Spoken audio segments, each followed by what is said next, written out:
I have an idea for a rehabilitation of criminals. And just hear me out for a second. It's a crazy idea. But it's been working for a long time for people like Edward Fairbanks. So a lot of prisoners go to jail for murder, bashing somebody's head in with a brick, and they get a life sentence. Somebody witnessed them doing something, so they killed the witness, whatever. And they're in prison, and all they can think about is how they want to get back at the government, how they want to get back. And then they get out and they turn into criminals because they got to pay their rent and they have all this record behind them and they don't have a new name and all this other shit. And they end up murdering again, or they end up shooting up their office, or they end up doing something stupid. And most of the time it costs the taxpayers so much money. But I was thinking about Edward Fairbanks's case, as well as many other cases that have gone throughout history of people escaping from prison, but then never being caught. Now think for a minute. You got a murderer who we say is dangerous. He can't be out for even a day. If that murderer gets out for a week, he'll murder again. But a lot of these murderers, like Fairbanks or the people from that New York prison or just in general, they don't murder again because then they'll get caught. They escape from prison and they keep their head down. They act like the best people in society. You would ne- These are the people that help you with your groceries. These are the people who try their best to not let the cops look at them funny. So these people are people who know that they are on the most wanted list. They know that people are after them. So they're on their best behavior for the rest of their life. Some of them get out in their 40s. They escape prison. They climb down a wall. They walk off on Christmas Day. And they're in their 40s. Then we don't catch up to them again until they're 85 years old.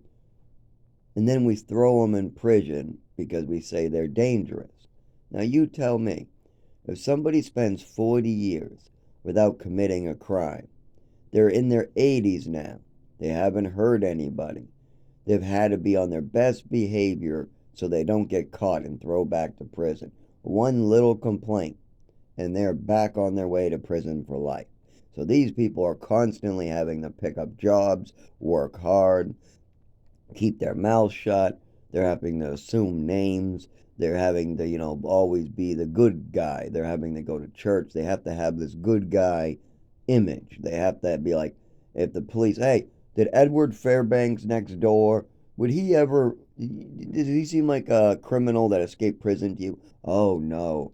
Edward over there, no, he goes to church every Sunday and he helps out everybody. He's the nicest old man. Oh, yes. There's no way he could be a murderer that murdered a 14-year-old. No way that African American, 80 years old, next door is that murderer. No way. And then they check a picture of him and go, yep, it's him. But why is that always the case? Why? When we catch up to these murderers that escape at age 47, and then we find them at age 80, we find out that everybody around them says that they have turned their life around. And then you get them into the courts and they're like, wow, these people who escape prison really do turn their lives around, don't they? They're doing life in prison, they escape, and all of a sudden they're productive parts of society without even us having to spend one taxpayer dollar. Think about it. A lot of these escaped prisoners, they either go right to murdering everybody, and then we see them on the news right after they escape. Escaped man escapes, and then a week later, two people found beaten in their home. Escaped man assumed to be still dangerous, armed and dangerous, on the run. Oh, he stole a car recently.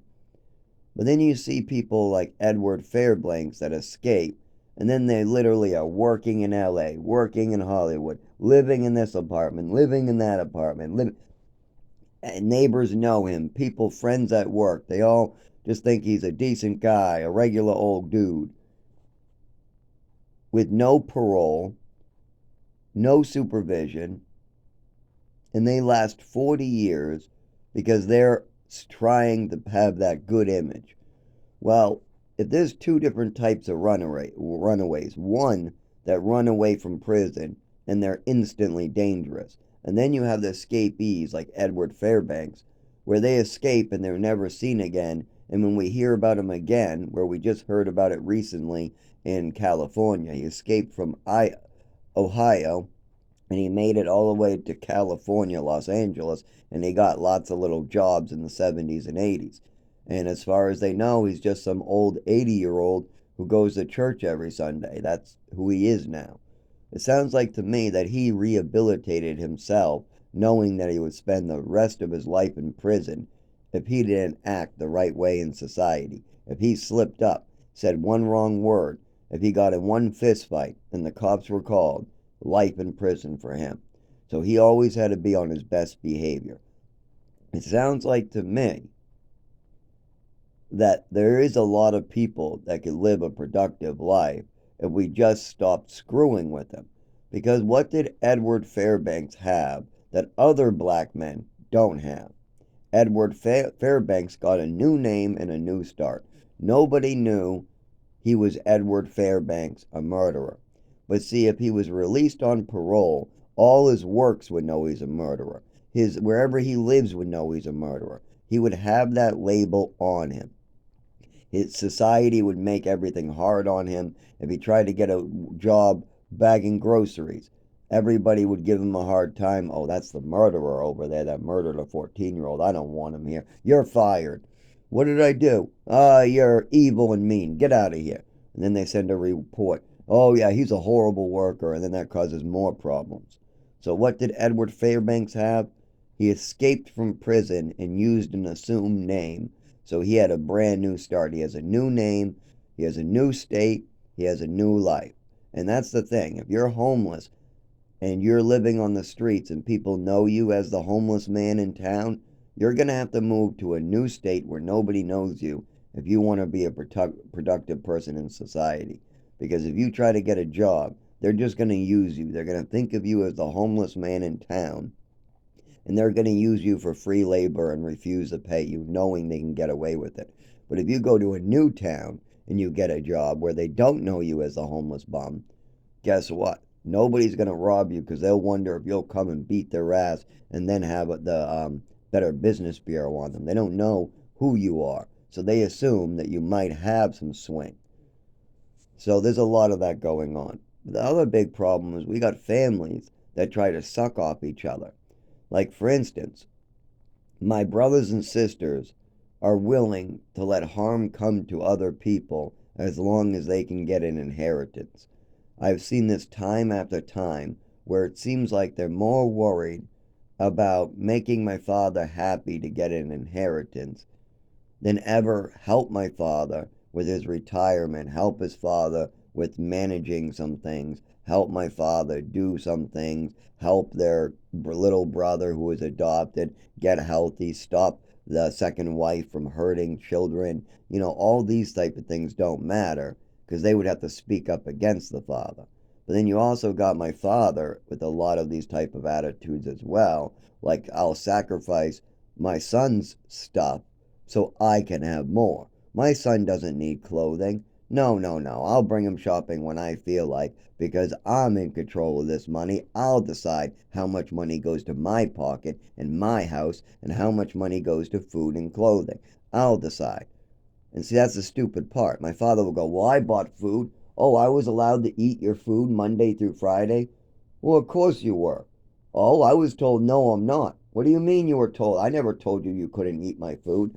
Oh, yes, you did. When I was living in Haverhill for 4 years or so, or 3 years or so, whatever it was, if I was there on a Wednesday and I wanted to eat my food that the state paid for me, I wasn't allowed to. Instead, my father would have other people at the house eating food. And I wouldn't be allowed to go. Not Monday, not Tuesday, not Thursday, not Wednesday, not Friday, and no days. And a lot of times, not even on the weekends. If my father wanted to go on a trip like he did most, I would say at least 3 or 4 months a year, I wouldn't be there on weekends either. So many, many months I went where I would just be at a state program. So, no, my father did buy food, and I was allowed to eat it, but only on weekends. The rest of the week, I'm supposed to be eating the food in the program. So, my father, how much does it cost to feed a kid for 4 to 8 days that eats like a bird, too? I mean, a loaf of bread and a couple cookies and a gallon of milk would be enough to last me through the weekend, for goodness sake. That's probably what I ate on the weekends. A little bit of deli meat, maybe 8 slices of deli meat, 10 cookies, a loaf of bread, and a gallon of milk was probably all I ate for a month on those weekends. I ate like a damn bird. Oh, and an apple pie slice. One apple pie would last me the month for breakfast, too. And that cost $980 in food money. Well, there was other stuff. Okay. So every month, we're doing monthly for a year, for 4 years. So while I was in Haverhill, for those 4 years, every month, let's look it over. So we know food budget is less than $50 a month for me unless I move home. If you have me move home, then the food budget goes up. But my father was an accountant. He threw me in some place that was state funded. So instead, he could keep the money. And he talks about how he paid for those programs. He paid for the one in New Mexico, and that allowed him to do whatever he wanted. And then when I got hurt and missed out on my education, he sued them, dragging me through the mud in front of all the courts to get his money back, only to cause more insult to injury by cutting off more teachers, more doctors, and more education from my life. He decided he wanted to go to a party town of Gunkwit, which is only a vacation town, has no education, has no teachers or doctors for me. Well, why would that be the place my father wants to bring me after he just sued a place for cutting off education, hurting me, giving me food poisoning? I mean, shouldn't a doctor look at my physical health and be talking to me about these things that happened to me before Texas and during New Mexico? Oh no. I need to be homeschooled by my mother while my mother and father buy and sell houses and vacation. They need to see the fireworks. They need to have a good vacation. So I don't need an education. They need a vacation. That's the way my parents think. They've always thought that way. Zach doesn't need an education. We need a vacation. That's what we need. We need a vacation so Zach doesn't need any education. And they'll try to argue with it, but I got simple questions for them that will stump them. Okay, who were my teachers in New Mexico? Who were my teachers after New Mexico for those 2 years, for those 24 months? In New Mexico and in Maine, I want you to name my teachers. Oh, you don't know? Well, guess what? There isn't any. For the first 3 months, there's a female teacher. Then for 9 months to a year, there's no teacher. Then for another 4, 6 months, something like that, there's a bald guy teacher. And that first teacher had actual lesson plans for 3 months. But then the other 13 months, there is no actual real classes. The closest thing is the bald man reading from a book and having us build with glue and stuff. But none of that is considered an education for me to go back to Massachusetts and take my classes. None of that is going to help me with my math, reading, writing, English language arts, any of my skills I need. They worked on none of them. But they had a bunch of games they played to get away with it. Like they had somebody come in and do a test or something only with me, and it was only for like a month or so. And I'm sure it had something to do with all this education bullshit with me not having classes. I'm sure somebody was worried about classes, so they put it on the program. Well, you better get my son an education of some type, and then they just did some bullshit. No, what had to happen is I had to be brought out of the mountains where a program wasn't built yet. Via Santa Maria wasn't built yet. It's built now in 2024, but when I was there in 1999 or 2000, no, it wasn't built. Where the pool is today, we had a rattlesnake field and giant red ant hills. Where the kickball field is today, we had a dirt lot and no kickballs. Where the bike area is today, we had a bunch of mud with no bicycles. Where the sleeping quarters for the kids are today, we had a staff lounge where the staff and the office workers would work. Where the living room is today, that was where the staff members would tell you to sleep on the floor. Where the dining room and that is today is where the couch, the choking couch, used to be to choke us out by Toby, a big African American, around the neck until he turned blue. Even when the little girl was getting choked in the shower, you could hear her struggling to breathe, naked, getting choked by a giant black man around the throat. But he was the only staff member choking and hurting children. The other women staff members did also hold and restrain, but they did it around the chest the proper way. They weren't trying to cause pain or cut off your air. But Toby was trying to cause immense pain in white children. He was trying to cut off the windpipe so you couldn't breathe and you couldn't scream. If you started screaming in pain, he would then squeeze you harder, trying to cut off your windpipe. So it's pull your arms until they're black and blue and they're about to rip out of their socket. One kid had to go to the hospital, and it did sound like he did have his arm popped out of his socket, but it was just bruising. And these things were allowed to continue and continue because the kids were so afraid to speak up. I remember Christina Stiers, my little girlfriend, when we were 8, 9 years old. We were talking about if we should tell anybody. But then we discussed how the other kid, who was 8 years old, told his parents, and he gets choked more. Then he told the therapist, and then they got choked and beat more. All of Toby's attention got drawn off of us, and Toby started to really hurt this one child all the time.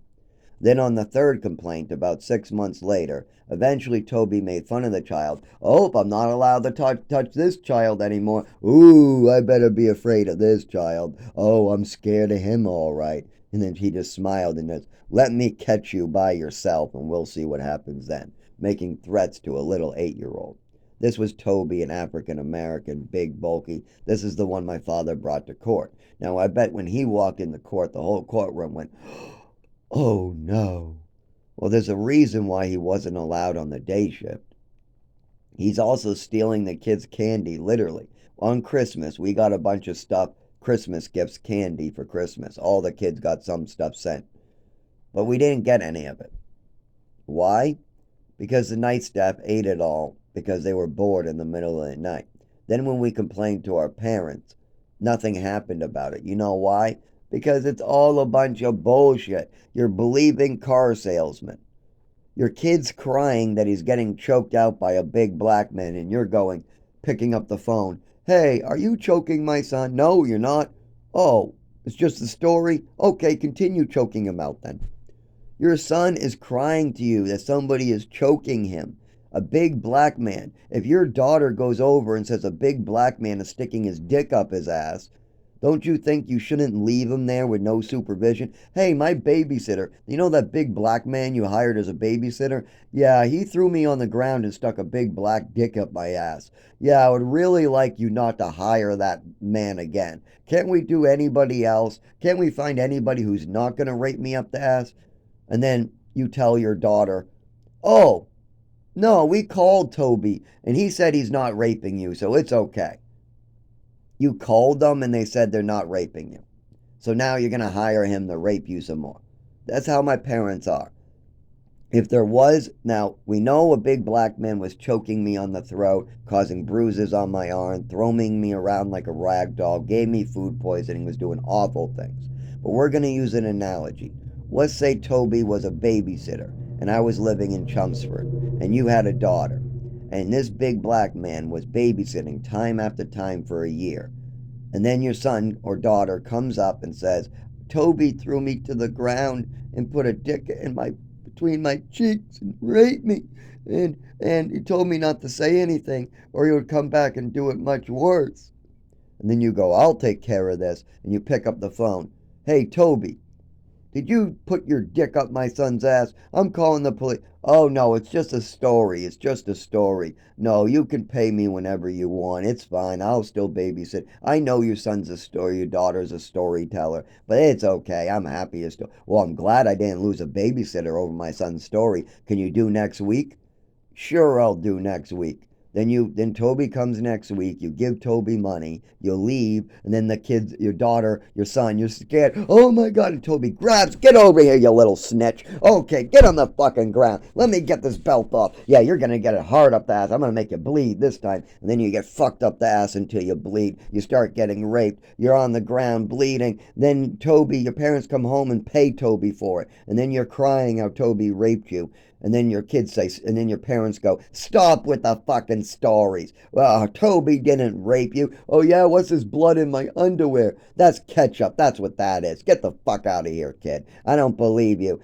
Son, you gotta stop with the stories. What do you do in that situation? When you're getting raped by a big black man, he wants to continue collecting money to rape you. And your parents are just going, oh no, we're told by Toby it's fine. That's my parents right there. I'm the kid who went without an education for many systematic failures. There was New Mexico, there was my mother having me redo first grade, and then in Chelmsford there was a school where I missed out an entire year where they just they did a they call daycare. I was 14, 13 years, actually no. I was 12. This is when I first came back. So this is when we left uh, Maine. So we went to Texas to Maine, then we went from Maine to Mass. And then at about 11, 12 years old, around there, I'm at a school where I'm supposed to be getting an education, but instead, all the kids in the class are just playing with toys like this is a daycare for the entire year. Now, they did get caught. Eventually, this school got caught because, of course, when these kids told their parents, because a lot of these kids did have parents, the orphan kid I knew was in the other classroom getting a real education. So the orphans, they were getting a real education in the other room. But these kids, a lot of them had parents. I know that for sure. I know one kid didn't have parents. He was in a program. But I knew at least 3 kids had parents. And when they told their parents there was no classes, because I was the first one to tell my parents. I was the first one to be punished in front of the teacher. The teacher grabbed me from the front door, I guess, when we were coming in the door, brought me to the front of class, told everybody to sit in their seats, said everybody is going to sit in their seats. Well, actually, sorry, I went from the front door to the chair. Then she told me to stand up. Don't sit there, stand up and come up to the front of class. Everybody, she told, sit down in those seats. She said, we are going to sit in our seats all day today. Yep, you're not allowed to play with your toys like normal because Zach told his parents what's going on here. And Zach, you're going to stand up in front of class for the entire day while I sit down. Then she sat down and she tried to get me to stand up for about an hour or so. She said the entire day, but she left the room after an hour because she was bored. She was on her phone over in that corner. So she left. And then all the kids left their chairs, started mooning her, playing with their toys on the ground, as I am in the front of class still, all confused on what the fuck happened. I told my parents there was no classes going on. I told my parents the truth of what my everyday classes were like. Then the following day I'm punished in front of the class. And then my parents act like it's no big deal. My parents don't do anything when I tell them there's no classes. They just leave me in that school for another 6 months. But other kids eventually told their parents about how their classes were. And then the school was shut down and people actually cared. Because my parents don't care if I lose out on an education. If I tell my parents, hey, this is what's going on, and they call the school and the school says, no, we're fine, they go, it's a story, he's a liar, it's a story, he's a liar. That's what it is. It's a fantasy that Zachary made up. It's a story. Well, I miss out on my education. So I'm missing out. I'm the one paying the price because they're coming up with stories.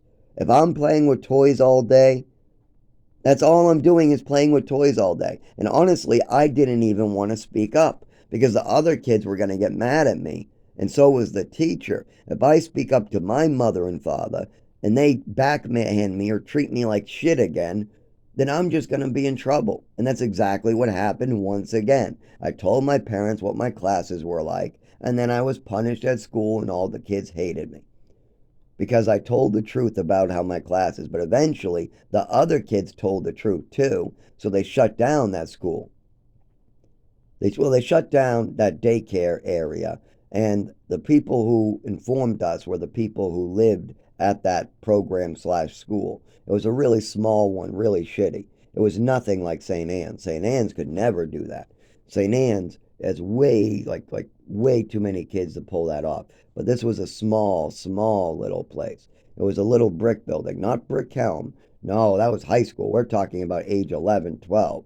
We're talking about 12-year-olds, 11-year-olds. We're talking about small. That's why we just need a list of my schools. That's it. How hard is it for my father to give me the list of schools that he put me in? That's it. Show me the list of schools I was in. That's it. You move me around all around the country. You're the one responsible. You're the one who's an adult. I'm 11 years old, barely understanding what the fuck is going on. I'm trying to learn why I'm allowed to play with toys every day. It's up to my father to learn the name of my school. I'm supposed to try to learn the name of my school if I stay in that school. But I'm moved and moved and moved and moved and moved and moved and moved. So there's no way I can even remember that. Plus, we got schools like the one in Worcester called the Bridge Program, but it's not the Bridge Program. If you try to look it up as the Bridge Program, it doesn't come up because the school in Worcester I went to has a different name. The Bridge Program is just part of the school, but that's what my mother and father called the one in Worcester, the Bridge Program. So when I tell people I went to a school in the Bridge Program and they try to Google it in Worcester, they're not going to come up with any school in Worcester. So that's another problem.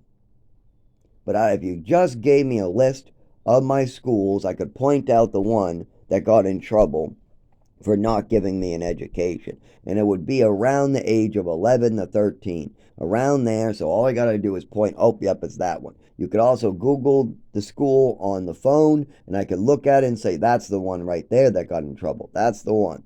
And then you could find the reports if you dug deep enough. It's years later now. So, and this was probably a town thing. This was just the kids who went there know about it. I knew about this was all over the place because I knew some kids like Stephen Ferris that went to that school, but they weren't in my class. Stephen Ferris did get to go to class.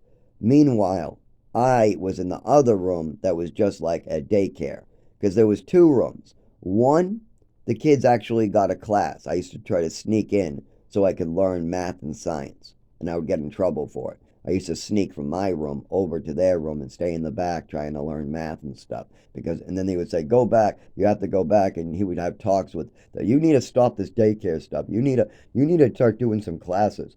And this 32-year-old teacher would go, you mind your own business. You do your class and I'll do mine. And then she would put me in the classroom, shut the door, and walk off.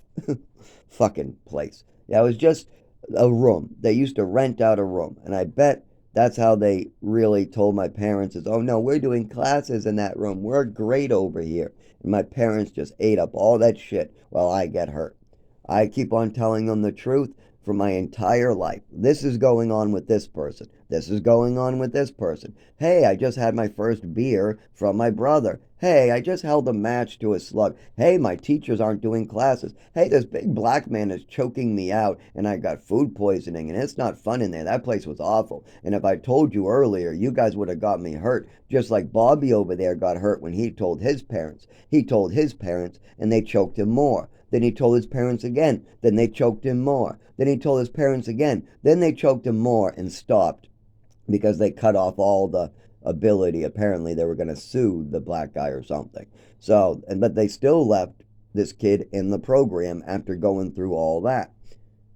So we knew better, but I still told my parents the truth constantly. I never lied to them. I never purposely tried to fuck with them. I never storytelled. That's not something I do. But see, when you have adults running a scam, like running a daycare as if it was a school, so they can get money from the state and parents, and then they get caught by a complaint, Well, they just go, no, it's not happening. Your son's a fan. No, it's a lie.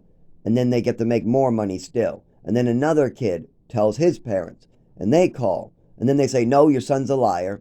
And then that gets thrown out. Then a third kid tells his parents.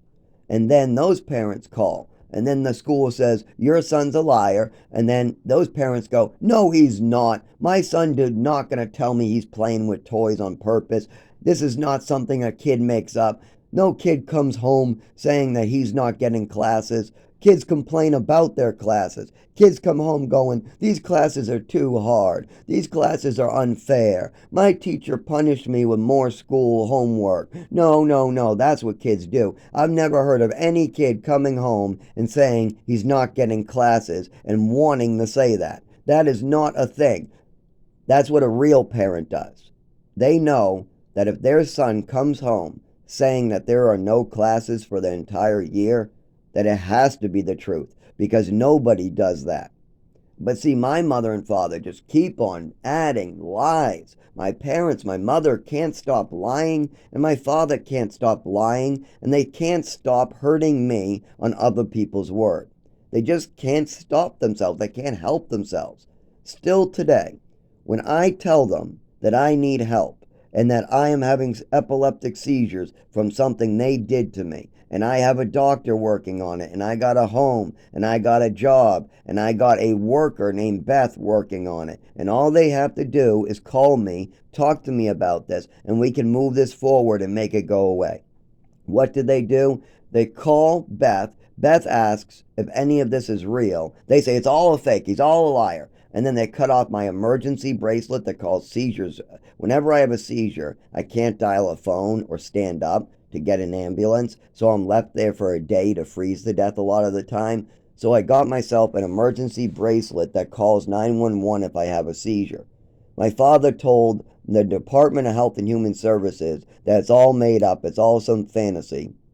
Then they told my insurance company that this might be a mental illness and a fantasy. And then my insurance refused to pay for my bracelet anymore based upon that this is unnecessary treatment according to my mother and father's record keeping. So now I get to die. Next time I have a seizure on the side of the road, I get to just freeze to death and die or get run over, and I have to wait for somebody else to find me like I did last time, or the time before that, or the time before that, or the time before that, like in Lowell, like in Lowell, like in Lowell, like up here, like up here, like up here, like in the mountains of New Mexico. Each time I'm left there until somebody finds me unconscious, stuck on the ground. It happens time after time. Now my father might say, well, why didn't I see that? Well, where were you, Dad? Where were you?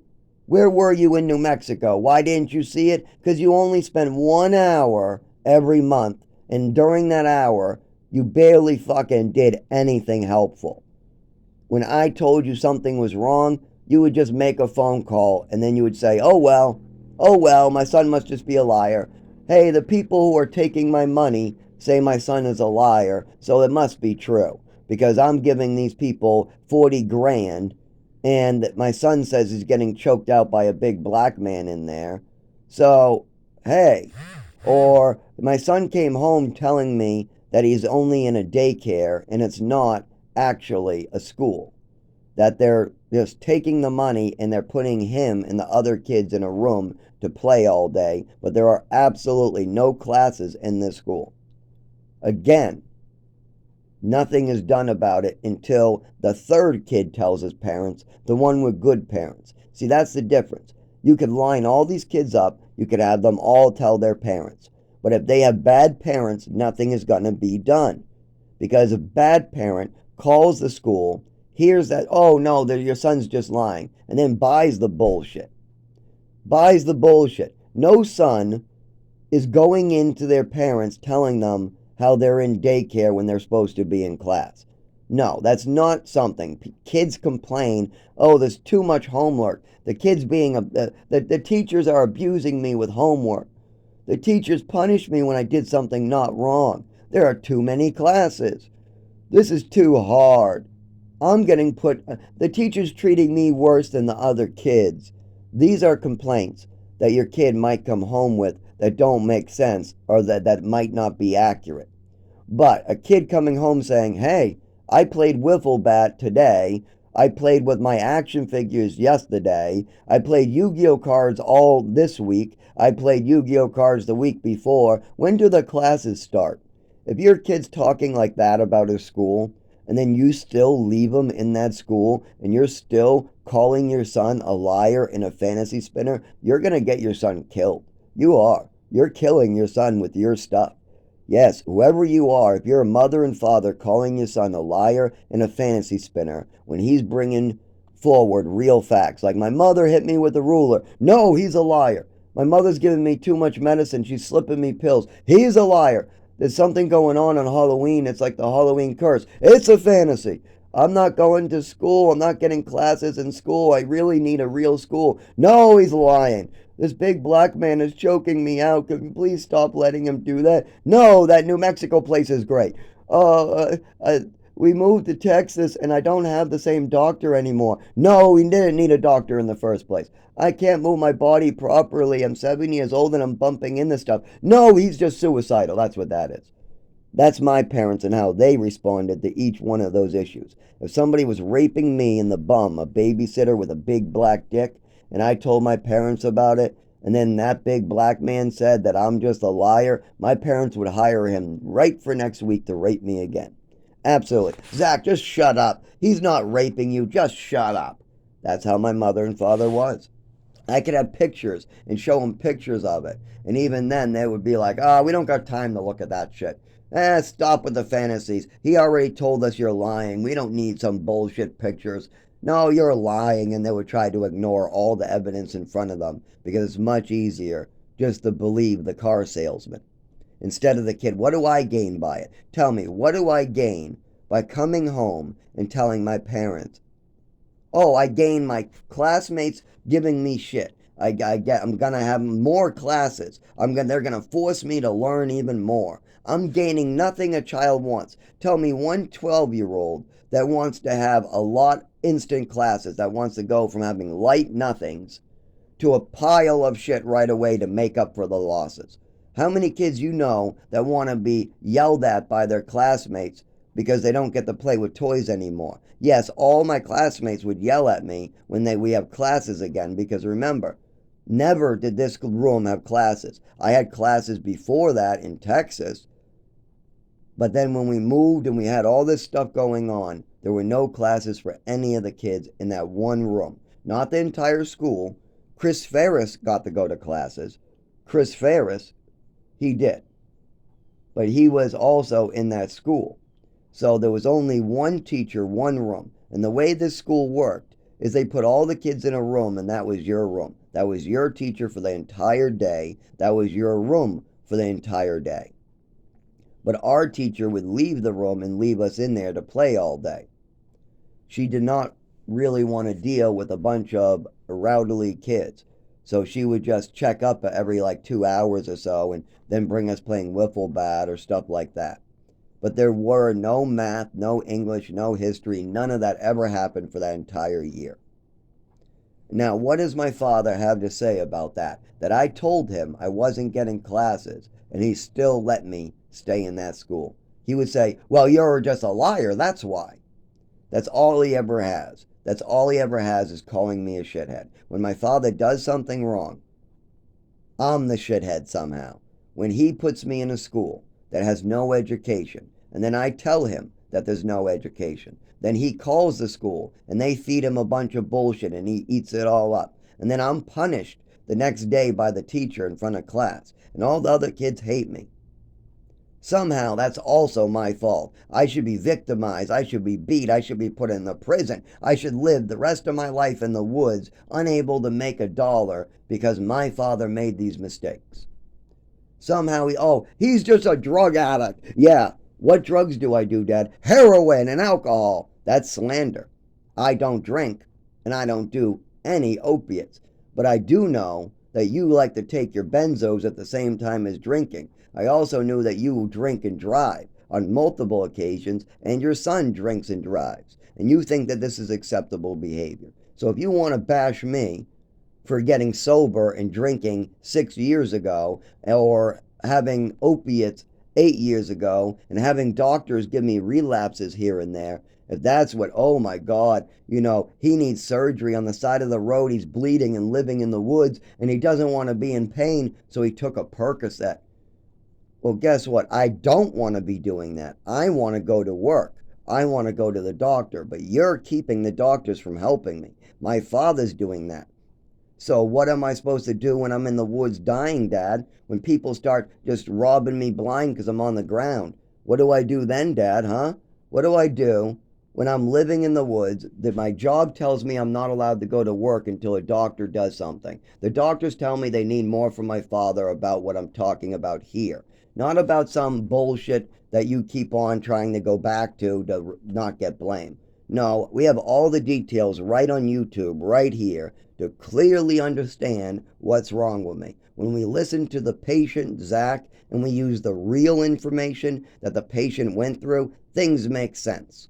But when you go by my father, things don't make sense because the records show different. The records show me doing fine until I got to their house. Then, the 2 years I spent in their house, instantly my body's destroyed. Teachers are seeing changes in my body. My speech has changed forever. I'm walking funny, and they bring me to Texas. Now, that doesn't match what my father's saying at all. The records on paper match what I'm saying. But the records on paper that my father has, only the psych records match his psych complaints. That's it. He went to a bunch of psych doctors, they told a bunch of stories, and then they had the doctor sign a paper. That's it. There is no attachment disorder machine. No, my mother made up stories about my swimming medal until a doctor gave me an attachment disorder diagnosis, and then she tried to get me over medicated. And no other doctor found this necessary. I was seeing psychiatrists way before I ever met my mother and father. Yes, if you grew up in an orphanage, you see a psychiatrist every month and a therapist every single week, sometimes twice a week. And none of them ever exhibited any of the bullshit that my mother is claiming that she's a doctor and she knows everything. No, I'm a mother and I used to be a nurse, so I can diagnose and I know illnesses. I'm a doctor now because I'm a mother and I used to be a nurse. That makes me a doctor. And I know my son has all these illnesses I keep on making up. Meanwhile, they're based on fantasies. Like my attachment disorder is based on a swimming medal that I won in the orphanage. But my mother is telling the doctors some other bullshit about this medal. She's saying that I'm going around doing stuff with this medal and I'm stealing this medal and I'm doing this with this medal. When I just won it at the YMCA when the Via Santa Maria, St. Anne's brought me to the YMCA and they had me tread water. Just kick your legs. Whoever kicks their legs the longest wins this medal. That's all it was. But my mother is telling the doctors a big fantasy and a bunch of bullshit that is different without even knowing the facts. And that was the problem with my mother. She would come up with these stories that are based upon one little detail, like there's a medal with my initials on the back. That was the detail my mother used to have me medicated. Because then my mother would say, well, if Zach's initials are on the back of this medal, and I think he stole it. I think you stole this, Zach. So if I think he stole this medal and his initials are on the back, then that means he's writing his name on the back of this to hurt me. And then my mother goes, he's out to get me. Yes, he's out to get me. People are out to get me. So then my mother goes mentally ill, thinking little children at age 5 are out to get her or something. So then she goes, wait a minute, then whose medal is it? If Zach, if it's not his, oh, it must be an African American's medal because they're athletic. So then she comes up with that part of the fantasy in her head. So now she goes, well, so Zach stole this medal. Well, why is Zach showing me this medal? Oh, because he has fantasies and he's making it up. So then she goes to the doctor and says, see this swimming medal? Zach stole it off of an African American. He never won it. He's writing his name on the back of stuff to be out to get me. You need to medicate him. And then I'm crying, please give me my medal back. I just won that in the orphanage. Please give me it back. Then my mother's like, ha ha, there is no swimming pool at the orphanage. See, he's fantasizing. See, it's a fantasy. See, it's a fantasy. Drug him.